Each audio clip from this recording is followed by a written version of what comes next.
আব্বা তুমি আর কিছু কইবা? আমি আর বড় ভাই না, এই জায়গায় জায়গায় আমার অসম্মান করে। সম্মানে কাজ করছ, তোর সম্মান দিত, তোর বন্ধু বান্ধব সব কাজ করে, তুই আজ পর্যন্ত ঘরে একটা দিছ, তোর সম্মান দিত, আবার সম্মান চাস। আব্বা তুমি আর কিছু কইবা?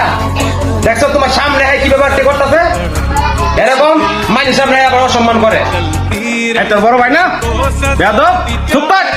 কি চোখ পারতাম, এত বছর ধরে আধার কাছে একটা ঘরের ভিতরে দিছে।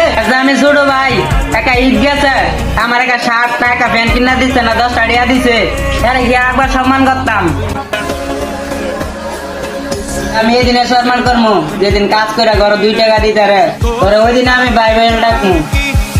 আব্বা তুমি আর কয়ে দাও, হ্যাঁ যেন আমার সামনে না পড়ে, এর চেহারা আমি করে দিলেও দেখতাম চাই না। তোর যদি এত সময় যত তুই করতে পারে রাখা, আমার ইচ্ছা রাত দেওয়া লাগতো না। ফ্যামিলির বড় ছেলেদের জীবন এতটা সহজ না রে ভাই। 2 দিন কাজ না করলে ছোট ভাইয়ের মুখ থেকে কথা শুনতে হয়।